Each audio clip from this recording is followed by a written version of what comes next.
गुजरात में हुजूम तशद्दुद, आशिक का मामला, बरहाना कर नौजवान की पिटाई वीडियो हुआ वायरल।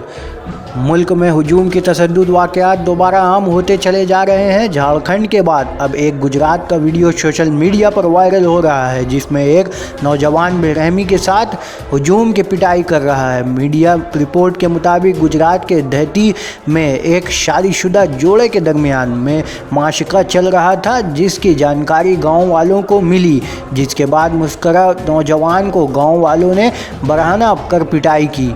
2 रोज़ कबल वज़ीर-ए-आज़म नरेंद्र मोदी ने राज्यसभा में हुजूम तशद्दुद के वाक़यात को लेकर अफसोस जाहिर किया था। वहीं मध्य प्रदेश हुकूमत हुजूम तशद्दुद के मामलात में नया कानून कर रही है।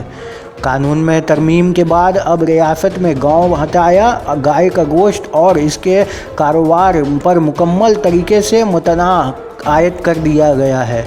ऐसे इन कानून की कोई खिलाफ वर्जी करते हुए पाया जाता है तो 5 साल की सज़ा होगी और जुर्माना अलग से होगा। इसका अभी जिक्र नहीं किया गया है।